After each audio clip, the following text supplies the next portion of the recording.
Good afternoon.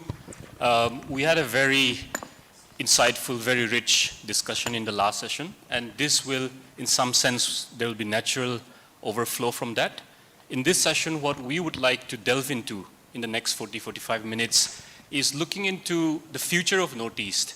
So we talk a lot about tourism, we talk a lot about harnessing the natural resources, human resources, but do we have a plan? Is there a strategy in place, or do we have a common or shared vision for the entire region? Just to elaborate a bit on that, we've been talking a lot about tourism, and in this panel as well, we have esteemed panelists who have had many years of experience working in that field. But as we know that tourism in itself, in places like Himachal Pradesh, even Bhutan recently, has decided that because of tourists, we are having water scarcity, there's traffic jams, there's all sorts of problems that are related with that. So what is the future of Northeast that we would like to envisage, that we would like to see in the next 15, 20, or even 30 years? We will be talking all about the vision, the strategy, and from a very eclectic list of panelists here, we will see in what ways can we all contribute from different domains and sectors, and also from the political space as well. What kind of inputs, what kind of synergies are necessary, are required to be built in order to kind of see the future that we want to build for ourselves? Let me start with Mr. Larsing.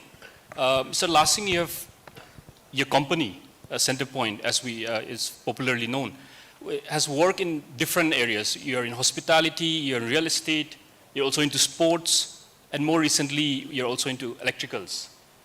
What do you think would be the key driver or the key sectors that you see grow in the next 3 to 5 years? Then we can talk about the next 10 years. So good afternoon, everyone. So as far as the sectors from my perspective, first of all, from our business perspective, we've largely broken down into 3 verticals. Hospitality is one vertical. The other is infrastructure and construction. And the third is what you mentioned, is basically retail. So we are into these 3 different verticals, and obviously identified these areas as growth sectors or areas of potential growth as far as the kind of area that we're operating in. But looking at it from the northeastern perspective, I mean, I asked the same question to Shanti. In fact, my question to Shanti was essentially what you're asking me now. But if I were to look at the sectors that can be game changers for the Northeast, and we're talking about sustainable development, and it is my firm belief, some speakers in the morning had mentioned this as well, that if we're talking about sustainable development obviously means development that does not that caters to the present needs of society and people, but also does not infringe into the potential of future generations also meeting their needs. So in effect, to ensure that whatever development we do does not infringe into, does not have any sort of negative social, economic or environmental impacts that will affect our future generations.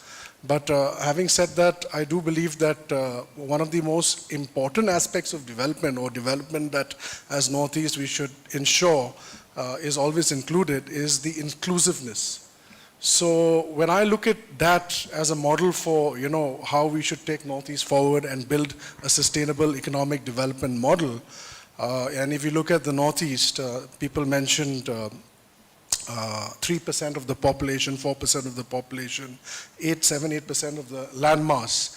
Essentially, we are broken down into 2 real areas. So we have 7 states, which cumulatively make up to about 1.3 crore people. And then we have the large state of Assam. Geographically, Arunachal is the largest, but in terms of population, we have almost 3.5 crore population in Assam. So going into the smaller 7 states, where we have states which have population of 6.7 lakhs like Sikkim, we have population of 23 lakhs in Arunachal and 30 lakhs in Meghalaya and other states as well. I feel that obviously we've got to understand what we as a people are most comfortable with. And as a region, we have historically been in the agrarian stage. So most of our people, especially in the rural areas, into agriculture. So I do feel that tourism has a huge, huge opportunity to create an impact that can change, the economic roadmap of the smaller states. Because, as I say, the states are not very big, and there are two ways in which you look at development. We are looking at development, we've talked about GDP, some data was mentioned. We're talking about being a 3 billion economy today, fourth largest in the world, 10 trillion economy by 2030, hopefully the third largest economy in the world.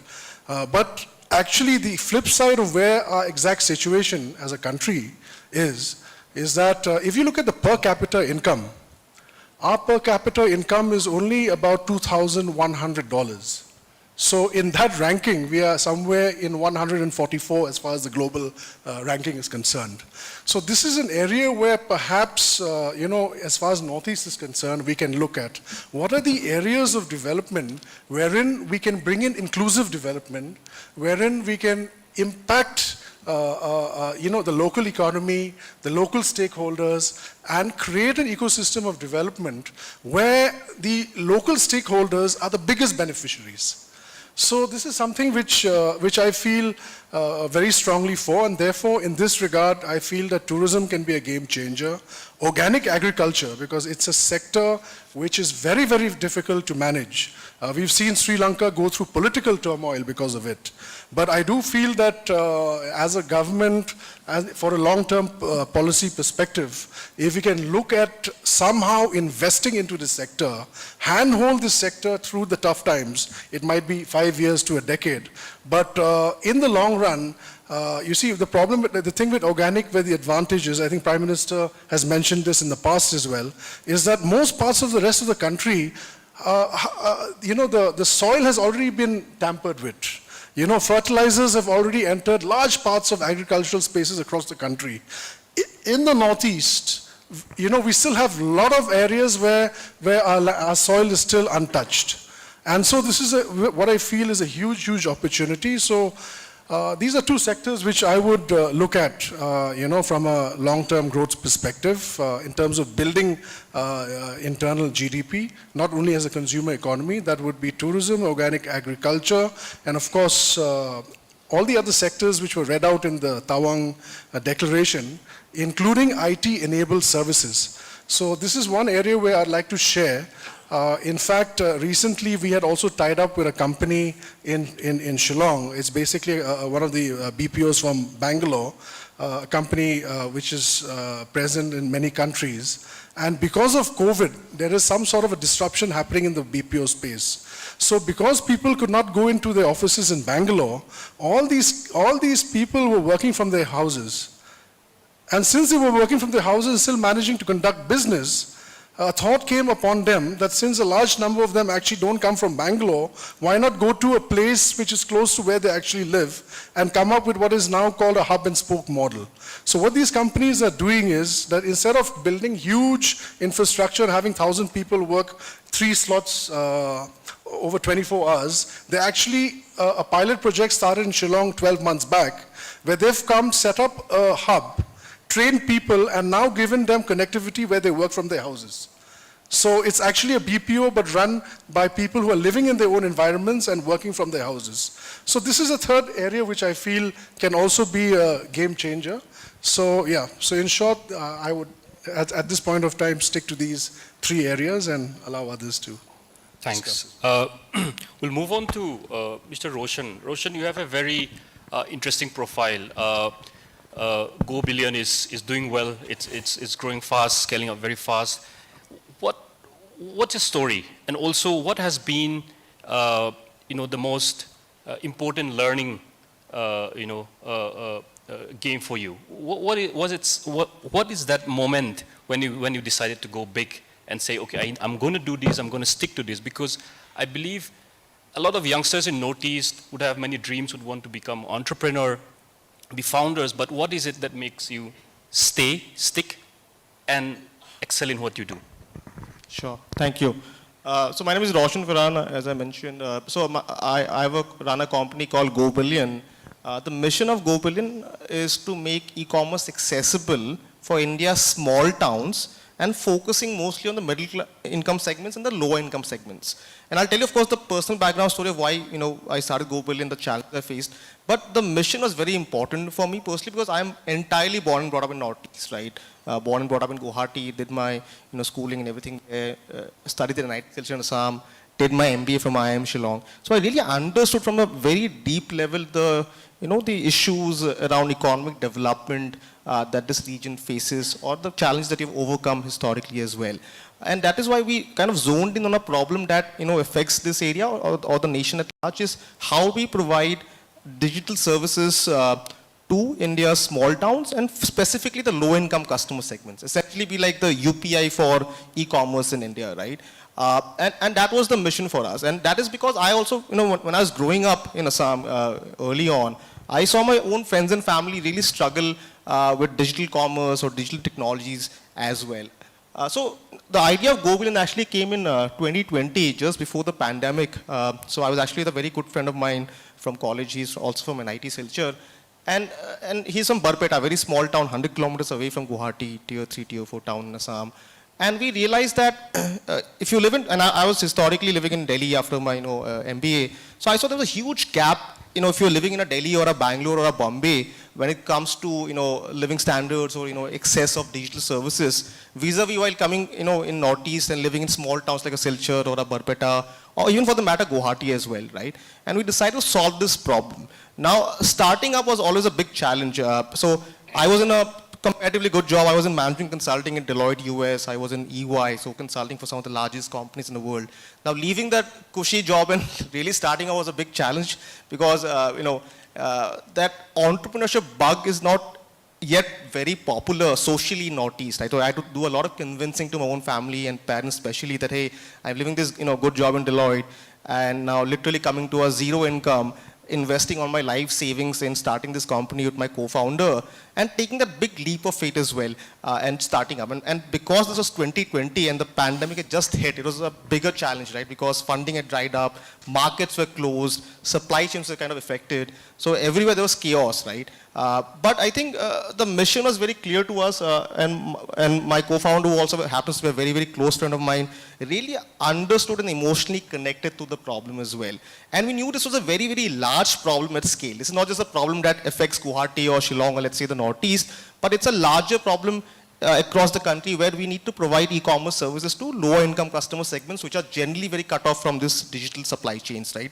All the other startups that you see in Bangalore or Bombay, be the Swiggy, be the Zomato, be the Flipkart, were designed only for big cities in India to serve the affluent classes to give them e-commerce services. So our idea is different. How do we bring the next 80% of the middle and the lower India to e-commerce and give them a great accessible service? So that was really the starting point. Of course, we had our own set of challenges developing the supply chain, developing the teams and everything. But we got fortunate because we're tapping a large market opportunity. We're fortunate to get a great team of initial team members coming in. And thankfully, we had team members across the country, right? We made the initial team in Guwahati. Guwahati was the first operational base. We grew very fast there. Now we are present in Calcutta as well. The plan is to expand across the country. And we're currently one of the fastest growing social commerce or e-commerce startups in India. We've grown almost 1,500 times back when we started in Feb 2021. And if you look at our numbers in August 2022 now, over the last 18 months, we have grown 1,500 times in our revenue or GMV.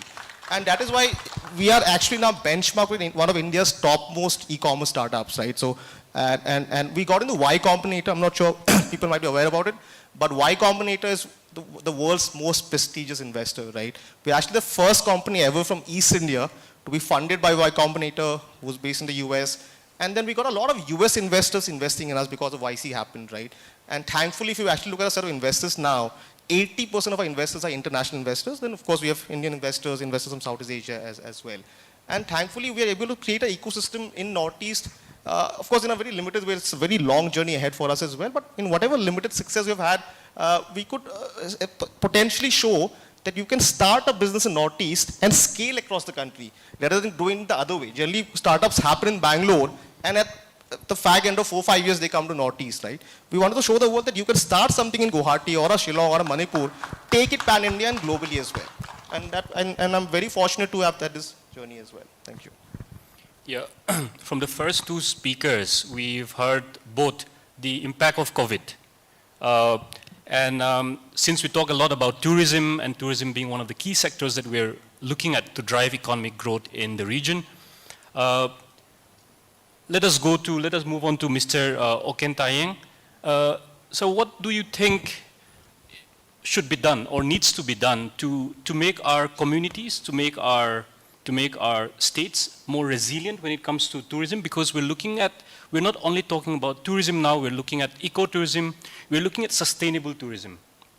And something like COVID can just come and disrupt the sector.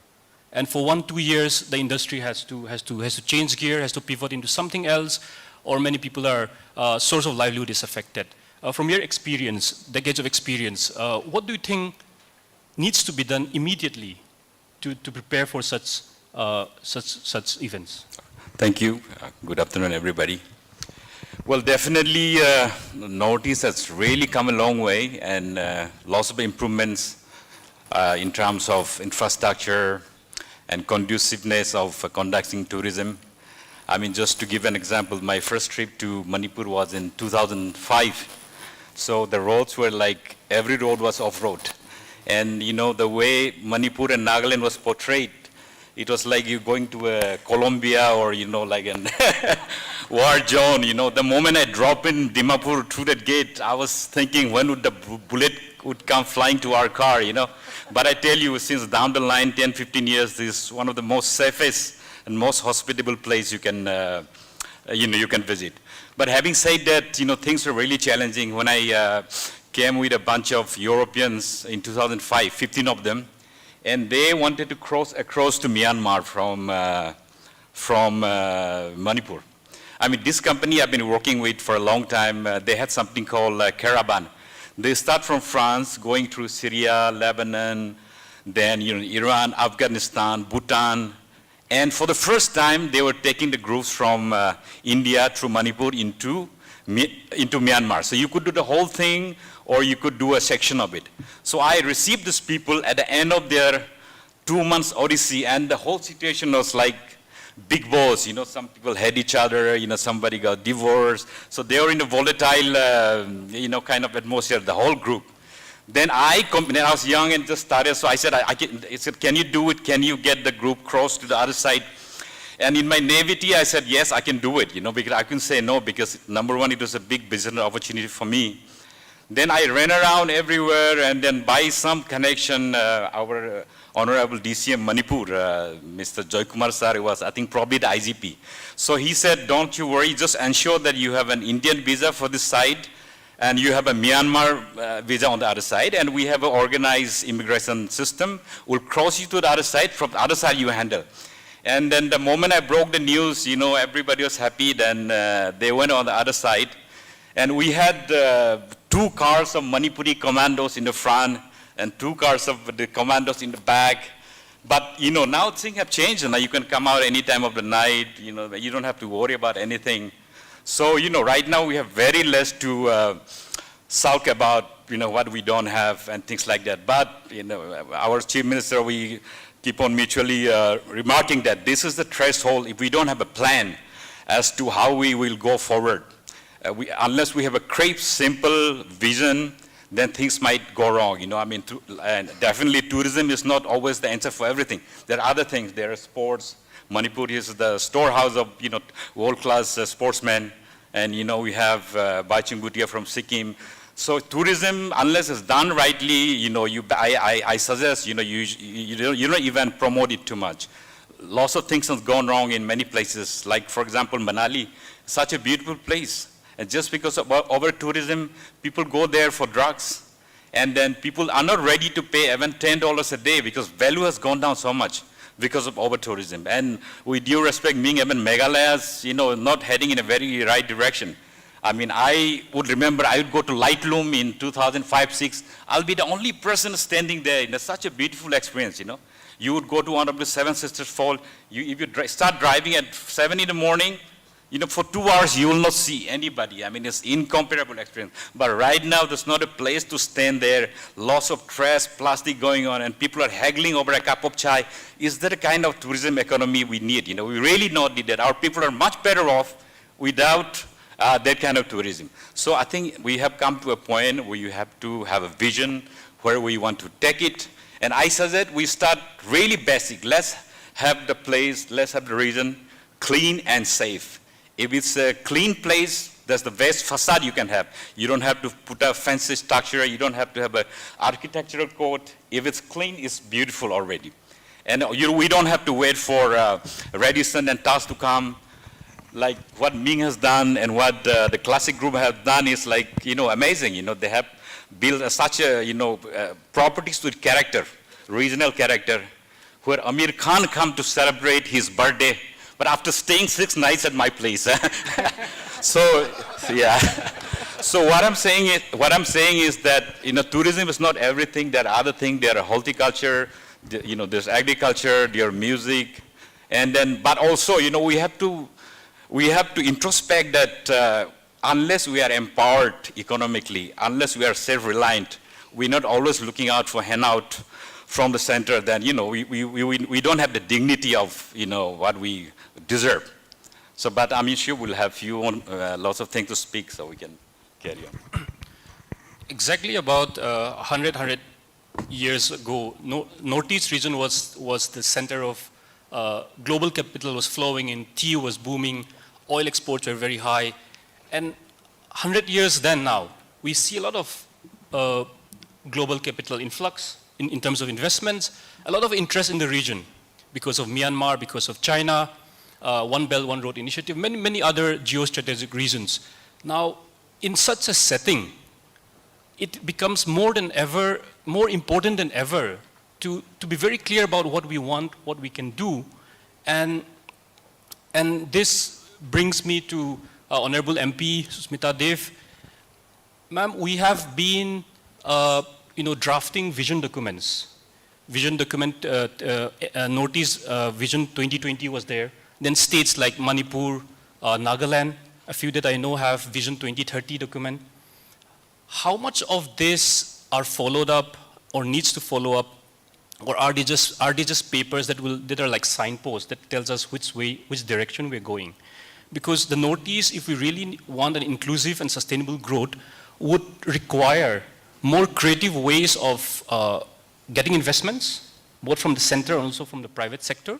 Honorable CM Arunachal will be aware that there was a strong, hill states demand. That because our states are hilly, are in difficult terrains, are bordering international countries, that we need special compensation. Also because we are ecologically very sensitive, right? We need ecosystem of payment services. Can there be green bonus for these states? So in this line, what do you think policymakers, lawmakers can do more, advocate more actively at the national level? Thanks, that's a very pertinent question. And I think what's important about this session is it's asking us to look at the key sectors which are inclusive and sustainable. See, sustainable growth, as we all know, it's a global challenge. Because the other side of growth is that imbalance that comes about. But particularly for Northeast, you're asking me specifically on policy. I mean, I'll tell you something very basic. I think Gaurav Gogoi and I were both in the 16th Lok Sabha together when they changed the policy to not look east but act east. But I don't know about Gaurav, but I don't recall the government of India having any session with any of the Northeastern MPs vis-a-vis what the vision document should be. See, the first thing when it comes to policy making vis-a-vis Northeast, apart from consulting the chief ministers of the northeastern states and members of parliament, I feel we need to look deeper for policy inputs from within Northeast. Today, where should the health sector be going in Northeast? Ask health experts who are working in Northeast. If you want to look at where mining should be going, because natural resources is one of the key sectors we have, and how it should be ruled. Today you cannot apply the laws of mining of which applies in Odisha to Meghalaya. And we know why that is so, because we have customary laws when it even comes to natural resources. So I think if you want policies connected to Northeast, which are made by the government of India, and has to be government of India because, it's different states and every state may feel differently on different issues. So we need the government of India to act as a nodal agency. The consultation process has to shift here. Today, A. Roshan, A. Ming, A. Oken has to be consulted that where do we go from here. And I think there are some questions I always ask myself, that industry is sometimes directly connected to the natural resources or the resources that you have in an area. And I've always asked myself that the biggest resource northeastern states has is human resource. That's what I think. I see people from Northeast working all over the country and all over the world, if I may say so. And yet, somehow we've not been able to tap them significantly. I mean, tell me one world-class hotel management institute that exists in Northeast. It doesn't. We are known for our service industry, but like I also happen to own a hotel in Silchar called the Kachar Club, and I've been trying to talk to the Tatas and the others to say that why can't our children from Northeast have a state-of-the-art, world-class hotel management institute where they can study kids from Manipur, Mizoram, Nagaland, Meghalaya, Assam shares borders with all these states, can come to a place like Silchar and be equipped to go out there into the hotel industry.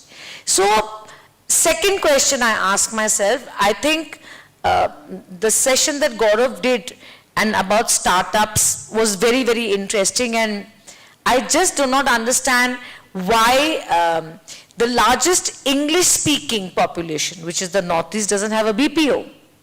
I mean, our Honorable Chief Minister is here, and I have to say, in such humility that he's actually taking down notes on what we're saying. I ask myself again and again and again that why does Northeast not have BPO? We've had young entrepreneurs, I think, sorry, I'm forgetting his name, who's from NIT Silchar, was talking in the earlier session. He spoke about technology, that he's a techie, and now we have, internet, we have fast internet. Still, we are not able to do a BPO. And I think we spoke about music industry. I mean, this is one industry that simply cannot impact, we cannot say that it eats into our, it can you can't say it impacts our environment and ecology, what you talked about. I mean, we can have world-class musicians coming out of here. I mean, look around you, the kind of handicraft and the kind of, the kind of locally made, if you like, clothes, scarves, all of us wear. I have actually seen niche shops. Like I have seen a Manipuri sari selling in shops of Delhi which costs up to 10,000. And yet it's not easily available. What's stopping us? So there is immense potential. There's immense potential. And I think gradually Northeast has come out of the trajectory saying, oh, we are so far away from the mainland of India. Communication has improved.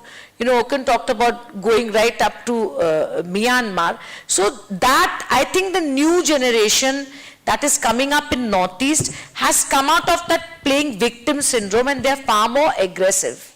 That's what I feel, and there's so many examples of so many entrepreneurs or aspiring entrepreneurs here.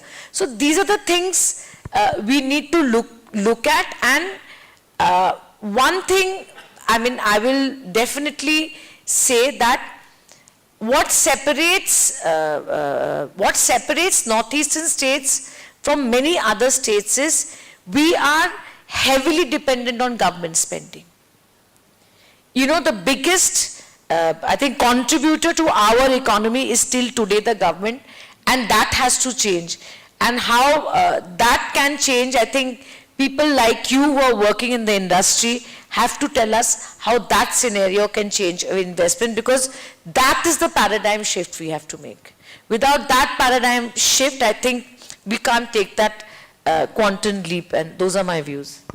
I see Honorable MP in a very political astute move, deflecting the onus onto the industry and taking away from the policymakers. We talk about job creation as a very important marker of how much we are growing, and it's also an aspiration. But the industry that we're looking at in the Northeast, the kind of jobs we are training our young people for. Is it for the outside market so that they can get jobs in Bombay, in Delhi, and other metro cities, or are we creating jobs for ourselves that will help in the overall benefit, advantage for our states? In many of my interactions with business owners, not entrepreneurs, but they call themselves businessmen, they say that getting the right kind of talent and also making people stay here is a big challenge. Larsing, how have you navigated through this? Do you train in-house, train your own staff, and then make sure that they stay with you? Or do you get people with experience, having spent 5, 7, 10 years, and then capture them in your business? What is your strategy? So before I go on to that, I'd just like to continue from where Sushmita has left off, and perhaps what I was saying earlier, because somewhere I curtailed my speech and worried that it'd be a little too long. So Sushmita, regarding the BPOs, one of the reasons why it could never happen was obviously who would invest in an area where there's so much of socio-political instability. These BPOs have to be 24/7 connected. So either your IT backbone has to be strong, or you have to ensure that the climate is such that no band or hartal is going to create an, sort of a issue with your operations. So now with COVID and the fact that these BPOs had to function, they found a way of getting the people to actually work from home rather than come to the office. Yeah. So that means that you don't need to be in Bangalore anymore. BPOs are now looking at shifting to the Northeast, and that process has started.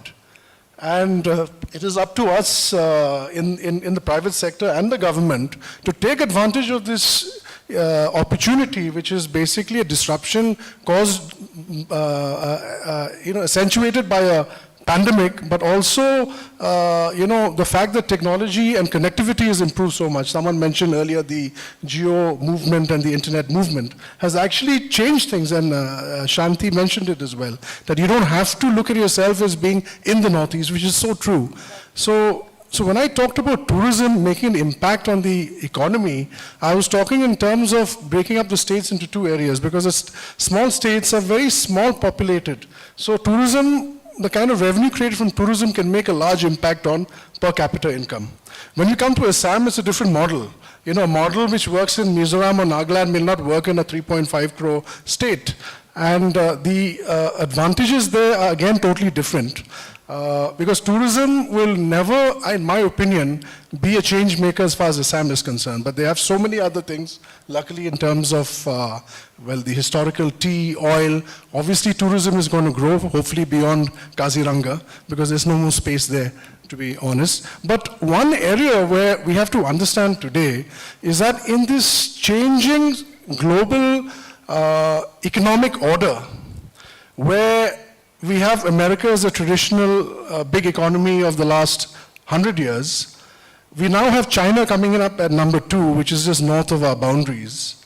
We have India, which is now one of the fastest growing economies in the world, and one of the largest consuming economies as well.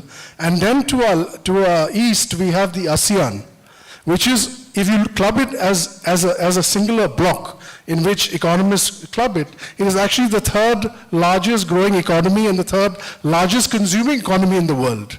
So looking at these perspectives and where, the economic order of what used to be Europe and America are now moving eastwards, Guwahati, with its location, is actually one of the most centrally located metros in the entire country. Because if you take it as a clock dial, as a radius, within 4 hours, it is connected to all of Asia's top growing metro economies, which are largely in the east. So whether, be it a Bangkok, be it a Singapore, be it a Kuala Lumpur, or for that matter, a Guangzhou, or a Hong Kong, we are, and then if you look at the rest, and where are the rest of the economies? Where are the rest of the big cities? A Bangalore, a Mumbai, a Hyderabad, a Chennai. So this is where the new Asia is developing. And Guwahati is actually centrally located in an area where within 4 hours, we are actually accessible to all these huge economies. So that is where I think Northeast is now placed. So what was earlier the economic backwaters of the country, in the future could actually be, we could actually be now placed in a very, very interesting and a very, very interesting place. As someone mentioned, the next 10 years is the year of India. So if we look at it from this perspective, just as much as we have the Look East policy, which is great from a larger national perspective, from a regional Northeast perspective, it's actually Look West, which is the huge Indian market that is ready to consume our products. And we are talking about an economy and a population which is going to be one of the largest consumer economies of the world, which already is, and also one of the largest, one of the richest. So not is it only a large consumer economy, is going to become 5 times that in the next 10 years. So in that sense, we are extremely, extremely well placed, both in terms of exporting our products and coming to tourism, where this question of sustainability comes, where Oken has made a fantastic observation. So I'd like to share my personal experiences with that. So when I started off back 20 years back, my first venture was actually setting up collaborating with the royal family of Tripura and converting the summer house. We kind of restored it and created a heritage property. Those days, we couldn't imagine anyone going beyond Police Bazaar because Shillong was unsafe. It's not the Shillong of today. You know, the Shillong of yesteryears, people would not move out of Police Bazaar. Max they'd come there, stay there, and go back. So things have changed ever since then. Also, I was involved in an organization called the Meghalaya Tourism Development Front, which was basically a civil society-led organization where people from different backgrounds came together with the objective of promoting tourism. So we had the former Home Minister of Meghalaya, Mr. R.G. Lingdor, lead this. He was then not he was not a politician, he was not in power, and I was a founding chairman of that. So what we did was to change the brand of Shillong, we consciously started promoting a festival called the Autumn Festival. And we tried to change the narrative of Shillong being an unsafe place by creating a lot of spectacle in terms of bringing a lot of tradition, culture, changing the brand, changing the narrative, coming up with a term that Shillong is the rock capital of India, breaking a world record for drums, bringing 10,000 drummers together, bringing 5,000 guitarists together, all for the concept of promoting tourism, not only for people to come, but also to promote our local communities and try and imbibe that sense of, a different culture rather than resist outsiders, rather, promote and understand that tourism is important for economic growth and job opportunities. So that was the first 5-7 years of the MTDF, and in fact, from the first proceeds of this festival, which was private sector funded, we funded a rural tourism initiative and a village called Maulanong, which until then no one used to go to. So with whatever funds we got in, we promoted this village, set up a community-run rural guest house, brought in a magazine who proclaimed it to be Asia's cleanest village, and next thing we know is that the whole world is talking about it as Asia's cleanest village. Who has actually given it a certification? No one has talked about. But it worked to our advantage. It is still considered to be Asia's cleanest village and has become, a must-go for tourism. But 10 years down the line, that same Maulanong is a case study as far as tourism is concerned, which Oken is talking about. Because if you go to Maulanong today, at any given point of time, there are more tourists in that village than the actual inhabitants of that place. And this is the danger with tourism and where the concept of sustainability comes in. So where do we draw the line? How do we create a vision wherein, our biggest USPs of culture and nature, are preserved and not infringed upon? And tourism is a double-edged sword. You promote too much and it starts eating into you. So how do we create a culture where tourism does not become invasive, doesn't invade into the social fabric of the rural communities and outnumber or change the lifestyle of how things are run? So these are very, very important points that we need to kind of really consider when we're looking at the long-term sustainability of tourism, because this is the advantage for Northeast. The kind of advantage that we have, I think this is where we can, where the next 20 years lies, is in promoting this, regulating this, and bringing the whole country to come and enjoy the nature and culture that we have. And as someone had mentioned earlier, I think Vikalp had mentioned it, we don't need to create these behemoths. These behemoths can come in the capital cities, but we need to create 8-room, 10-room guest houses and hotels which our own people can run and spread the wealth, or the concept of wealth creation amongst our communities. And the beauty about tourism is that you don't need to teach anyone tourism. You be yourself, and that is all that is required as far as tourism is concerned today. So in fact, people are looking for authentic experiences. It's no longer the concept of great service and great this and great that. People just want to meet people, hygienic places, and immerse themselves in experiences of real truth. And luckily, that concept of tourism is also building now. So that's one area which I wanted to kind of elaborate on. And coming to the other question, I don't know whether I'm taking too much of time, because I can see Hekani looking at me from that side, and before this session started, she said only 45 minutes. But nonetheless, that is the advantage that we're facing now, is that because of a lack of employment opportunities over the last decade and a half, there's been a huge migration of people from the Northeast. In fact, Manipur would be one of the largest exporters of human resource to the rest of the country. Large number of them actually in the service sector. So this could be a dividend in the long run. As we create opportunities, we already have ready-made manpower to come back and run or even be absorbed into these sectors. I think the kind of growth that is happening in Dimapur in terms of the cafe revolution is happening there is also part of this same exercise. A lot of them actually, young people have gone out, worked, experienced, and now setting up their own things in Dimapur. So we've got some of the best cafes that one can imagine actually being established in Dimapur as we speak. So yes, so in short, what I'm saying is that we are at the cusp of an amazing opportunity going forward, and it's through interactions like this where we hear government and government hears us that we can really take Northeast forward. And for that, I need to really commend Sir Chief Minister of Arunachal Pradesh, Mr. Pema Khandu, who is sitting here and listening to each and every word that everyone has spoken since the morning. And hopefully with this sort of a collaborative atmosphere, we can definitely take the region forward. While we're at tourism, let me just go back to Mr. Oken. Sir,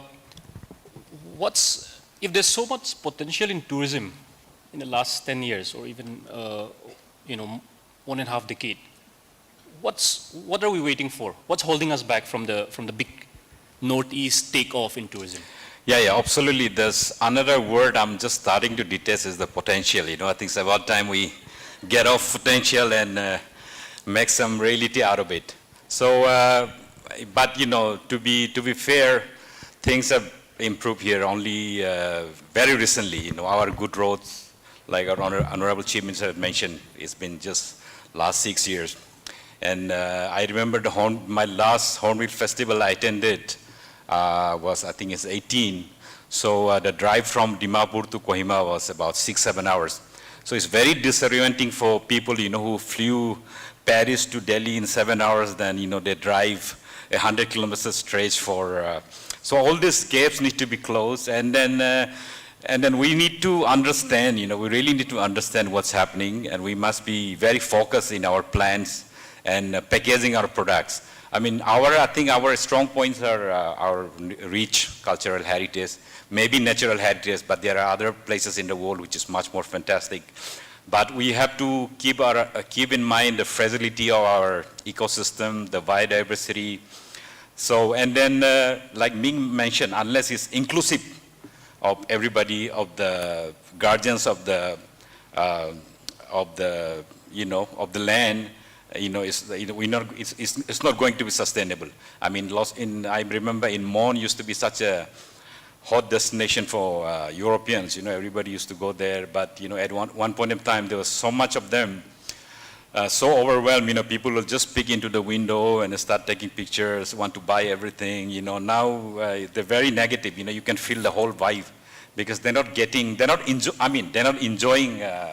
the tourism. I mean, besides the economical benefits, it's very important that the both parties, the visitors and also the hosts, should enjoy the experience. So, going forward, I think it's very important to understand our products, what we have. And we should understand our standalone products. For example, Shiroi lily is one. It doesn't grow anywhere else in the world. So this is one. And we're working on a product in Arunachal, which is the escape route of His Holiness Dalai Lama when he came from Tibet to India in 1959. So we kind of marking his route and then, creating a story in each place he stopped. Yeah, so these are like, you cannot replicate it anywhere else. Your polo in Manipur, you cannot replicate it anywhere else. So just, you'll be, it's very interesting. The whole of India's tourism, I believe, revolves around just 140 products. So come to think of it, it includes Taj Mahal, Khajuraho, things like that. So let's focus on few of our really unique products and then develop very slowly on it. Let's not try to overwhelm the whole industry. Let's not try to overwhelm the community. Let's take it easy. And Bhutan, I would say, is a brilliant model to follow, I mean, they have an open whole of the country. They have places like the Merak Sakden, which is their east, and our west. They're going to open it, I think, in another 10 years. So it's not like come, go everywhere, just run up to, Tawang, run up to your Juko Valley. So they have a plan, it's very sustainable, they have a vision for the future, they're opening the country in sections, they have a timeline, and they're making it very expensive. I mean, right now, Bhutan, if you have to go, foreign tourists have to pay close to $600. So that's very expensive at anybody rates. But just because of that exclusivity and that pricing, people are lining for it, because they're creating an allure that, this is very, and they deliver, of course. It's not like you broadcasting God's own country or Switzerland of the Eastbound Unity. When you get there, it's a complete disappointment. People will go there once, will never come back. So what you promote, what you broadcast, you have to deliver. Otherwise, it'll be just one-time visit. Now, what kind of people come to Northeast? I've been, operating in this area for close to 20 years now. So here, people, for a long time, the people used to come were, mostly sometimes from anthropological bent of mind. They want to go to a very exotic place, a tribal area, and this people has been to Papua New Guinea or, to Mongolia, those kind of tourists, and they're not really well paying. They'll pay you some money, but you cannot take them you cannot charge them like $400 or $500 a day. So I think our vision should be, with due respect, there are enough places has been spoiled by mass tourism, low value tourism. So why don't we project ourselves as an low impact, high value? The numbers doesn't matter. Even if we have very small number of tourists, it's okay. But as long as they're high on value, that's what we want.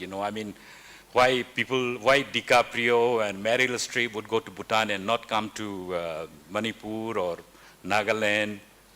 Because we don't have that class of facility, but we don't have Amankora, but Ming's doing a good work, and classic hotels is also exemplary. So we're getting there. So I think, other tourism are going on. We're not against, we're not trying to be, we're not trying to make it a Club Med or a snobbish kind of destination, but, other things will be going on. Homestays will be going on, but at the same time, let's just try to put ourselves on a niche, very specialized, high-end kind of destination. So that's one of my thoughts, yeah. I apologize for interrupting, but we are at the end of the hour. Yes, just one, just two more questions.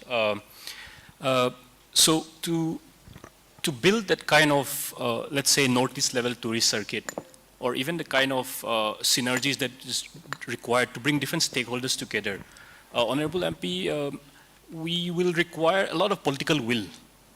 Honorable CM has mentioned about the importance of political stability to bring in reforms. But what will be very important and urgently is the political will. In what ways can lawmakers, right from the district council levels in many of the tribal areas to the state level to the members of parliament, what is something that can be done quickly to kind of initiate a discussion along these lines? You see, what happens quickly is a two-way road. One is what the legislators from here who go to Delhi, how hard they push it. And the other side of the spectrum is that the government has to also accept it. You see, you have to understand that Northeast is very unique part of India, but each state has its own unicity also. So we need a sort of vision which jointly comes from all the Northeastern states together, what they agree on, and then the government of India has to agree to that. You see, I feel that the reason we've not been able to take that quantum leap in tourism, which you're repeatedly asking, like the will is there, all the legislators want it, all the entrepreneurs want it, and yet we are not being able to really take that quantum leap to say Northeast is the destination. What he said, that why shouldn't Brad Pitt come to Northeast or Nagaland or wherever? I think is because it's lack of planning.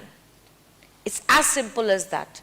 Like I was reading before coming to this session, that Besbora in a meeting said that prepare, get a proper consultant to come in and prepare that what are the strengths vis-a-vis every state and maybe every district in the northeastern states. Like I'm just giving one example, like he said Shillong is now getting overburdened. And he's rightly so, but Cherrapunji may not be. So we need to identify these problems. Like I'm just giving a small example. If there was actually a concerted effort from the government of India to identify the potential tourism areas, what could be the attraction, keeping in mind sustainability, what we are talking in this session, only the government of India can do it, and I promise to push for it. I mean, that's why I'm in this platform, to think ahead. Like I'm just giving a small example.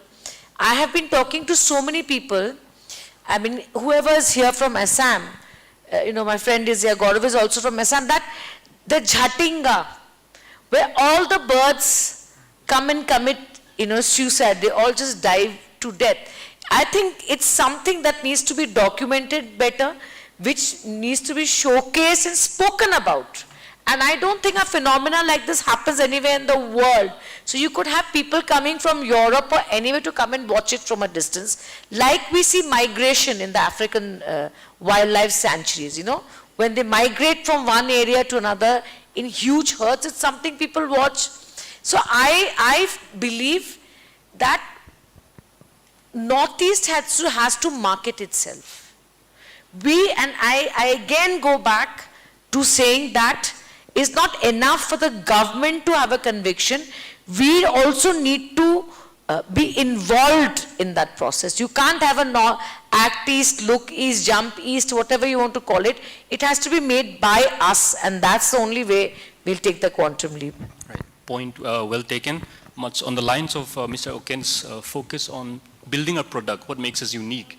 On that note, my last question to Roshan would be, as a platform, as a social business platform, what are some of the products from the Northeast, from tier 2, tier 3 cities and towns that you think has immense potential that can really, kind of fuel economic growth, create jobs in the region? Sure, thank you. So before I take the question, just kind of extending the thought from Sushmita ma'am. So I think while tourism, Northeast is naturally bestowed, nature's beauty. So tourism, of course, the mainstay sector. But given the panel's discussion on job creation, I think we need to also diversify Northeast economy beyond just tourism. So we need to have 3-4 different verticals which really contributes to the region's economic development. Tourism, of course, will be one of the largest ones. But beyond that, I think commerce and logistics will be a very, very key sector. Northeast, I think the domestic economy Northeast is inherently very strong. People have good disposable income. So e-commerce and logistics will be a very key sector over the next 5 to 10 years. Second, of course, will be food processing and FMCG. Of course, a lot of FMCG players are coming to Northeast, setting up the manufacturing plants, but we should give a lot of focus on food processing and FMCG.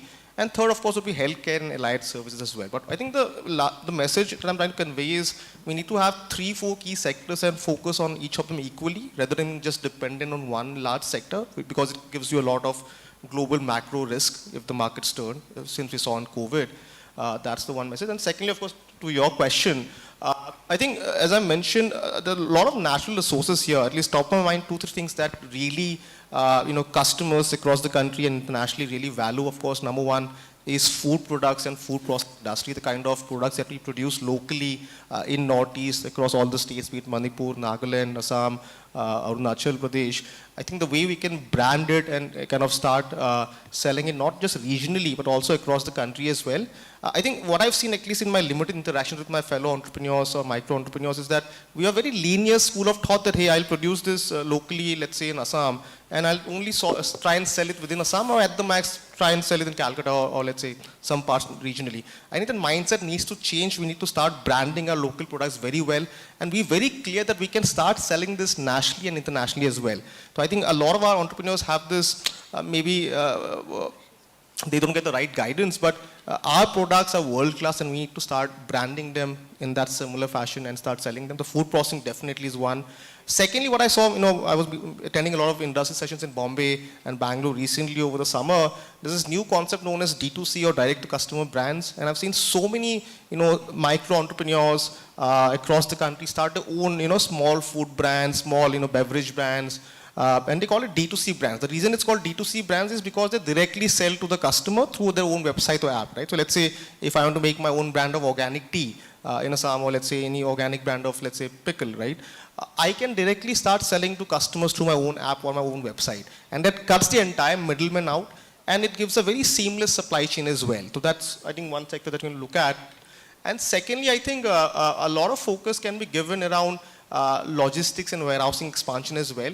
And it's not just from an online perspective, but even for physical format, retail or any other, allied industry, you need, places where people can store their goods or their products. So warehousing logistics needs to really be strong. And I'll give a real example, right? So let's say if you are living in a smaller town in Northeast, if you order something in Flipkart or Amazon, it typically takes you around 3 to 5 days to get that item on to your household. Vis-a-vis, if you compare with the Bangalore or Bombay, you will get it probably the next day, right? The reason is very simple. We don't have that warehousing capacity in the last mile pockets in the region, right? And the moment we build that capacity across Northeast, not only the delivery becomes faster, but it leads to a lot of job creation across, right? And across all levels. So, be it warehousing, logistics, a lot of, blue collar, white collar jobs are created. And I think that's very important to recognize as well. Yeah. Thank you. Thank you. Just one last round of quick questions for the 3 other panelists, taking off from where Roshan left. Apart from tourism, organic farming or horticulture and IT-enabled services, is there anything on the top of your head that you think has the potential to drive economic growth in the region? For example, this is just to give an idea. The furniture industry is the third fastest growing sector in the Northeast. Something like that. Is there something on the top of your mind that you think would also be an important contributor for economic growth in the region?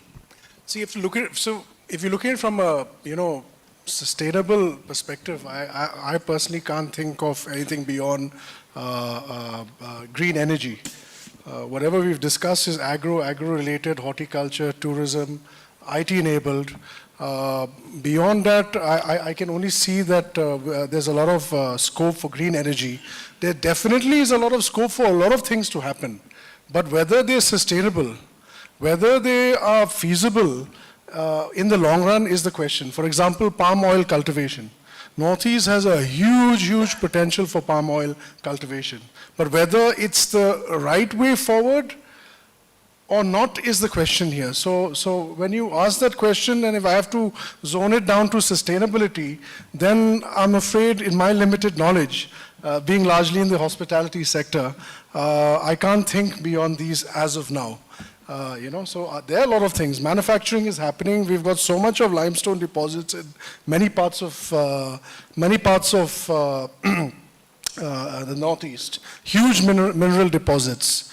Not only in Meghalaya, Assam has it, other parts of Arunachal and other parts of Nagaland, they're huge. But when we talk about sustainability, then, there's a kind of a question mark on where we should go and where we shouldn't go. And obviously, we've seen the Northeast Industrial Development Policy. We had these huge subsidies, we had these huge capital investment subsidies, transport subsidies. A lot of industries were set up. But whether that was the right way forward is again a question that needs to be, thought of very carefully. So, yeah, in short, I would refrain from, just making any statement here. So Lawrence, sir, will have any to last wrap comments? up. Yeah, I think definitely I would say horticulture and industry is something, we're not doing enough. Lots can be done. I think the government agency or even other marketing agency has to really pull up their act, because we have so much. I mean, now why do we have all our soft drinks has to be prawn from Bangladesh? Why do our morning breakfast has to be some biscuit from Myanmar? I mean, why don't we even see things like your chakhao gulla in, supermarkets in Delhi? Why don't we have the Assamese pitha as a breakfast snake in Delhi or in Burma or Thailand, So I think, as our Chief Minister remarked, we're not business-minded, but at the same time, I think we're very complacent. We have to be ambitious. We have to get to the level of, like our friend remarked, that level of branding, that level of marketing, and that level of ambitious, where we, get out of this small place and go big, And also, other thing is, we tend to congratulate ourselves, bit too much when something nice happens. You sell a bunch of pineapple in Dubai, it's all over the place. But that's the end of it, So we should have that thing in our mind, and we have to go really big in real sense of way, I mean, it's just been subdued for a long time, and I probably would blame it to the marketing agency and the government policymakers. They have to sort of restructure their whole approach. Like when the tea industry slumped, and people like Manoj Jalan, they started making their tea bungalows into lodges.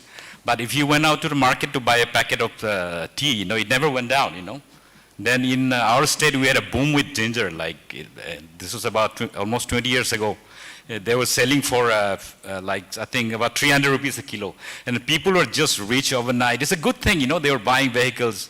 Then it's, in a matter of 2 years, it just slumped from 300, it was to 50 rupees. And how do we explain that? So we have to clinically get into what's going on here, otherwise it'll be such an unpredictable, field for people to, on an unreliable kind of market support here. All right. I think with that, we'll have to close this session. Thank you. A big thank you to all our panelists and also to our audience.